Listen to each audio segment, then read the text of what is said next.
भगवद्गीतेचा मूळ उद्देश काय आहे? तर अज्ञानमय भौतिक अस्तित्वातून मानवजातीचा उद्धार करणे हा भगवद्गीतेचा उद्देश आहे. अर्जुनाला ज्याप्रमाणे कुरुक्षेत्र येथे युद्ध करण्यामध्ये अडचणी होत्या, त्याचप्रमाणे प्रत्येक मनुष्य हा नाना प्रकारच्या अडचणींमुळे त्रस्त झालेला असतो. अर्जुन श्रीकृष्णांना शरण गेल्यामुळे त्याला भगवद्गीता सांगण्यात आली. फक्त अर्जुनच नव्हे तर आपल्यापैकी प्रत्येकजण हा भौतिक जीवनामुळे चिंताग्रस्त आहे. आपले अस्तित्वच मुळी असत वातावरण आहे. खरे तर आपण असत वातावरणाने असत्य वातावरणाने घाबरण्याचे काहीच कारण नाही, कारण आपले अस्तित्व शाश्वत आहे. पण काही कारणासाठी आपल्याला असत्य वातावरणात ठेवण्यात आले आहे. असत म्हणजे जे अस्तित्वात नाही ते.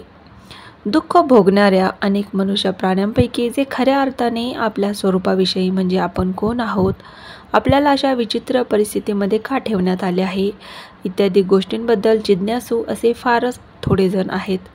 आपण दुःख का भोगतो यासंबंधी आपली जिज्ञासा जर जागृत झाली नाही, त्याचप्रमाणे आपल्यालाही दुःखे नको, सर्व दुःखातून सुटका करून घेण्याची आपली इच्छा आहे, हे सत्य जर मनुष्याला उमजले नाही तर अशा मनुष्याला खरा मनुष्य समजता येणार नाही. या प्रकारची जिज्ञासा एखाद्याच्या मनामध्ये उत्पन्न झाल्यावरच खऱ्या अर्थाने मानवतेचा आरंभ होतो. या प्रकारच्या जिज्ञासेला ब्रह्मसूत्रांमध्ये ब्रह्मजिज्ञासा असे म्हटले आहे. अर्थात ब्रह्मजिज्ञासा, जोपर्यंत मनुष्याला परब्रह्माची स्थिती जाणण्याची जिज्ञासा नसते, तोपर्यंत त्याची सर्व कार्ये निष्फळ समजली जातात. म्हणून आपण दुःख का भोगतो, आपण कुठून आलो आणि मृत्यूनंतर आपण कुठे जाणार या प्रश्नांबद्दल जे जिज्ञासू असतात तेच भगवद्गीतेचे योग्य अभ्यासक होण्यास लायक आहेत. प्रामाणिक शिष्याला भगवंताविषयी पराकाष्ठेचा आदरभाव असणे हे सुद्धा आवश्यक आहे. अर्जुन हा एक असाच प्रामाणिक शिष्य होता.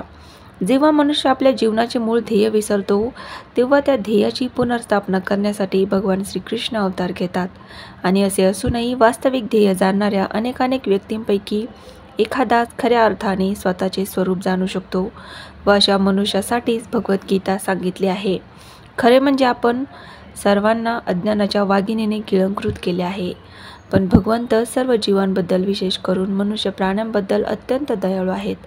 याच कारणासाठी त्यांनी आपला मित्र अर्जुन याला स्वतःचा शिष्य करून भगवद्गीता सांगितली.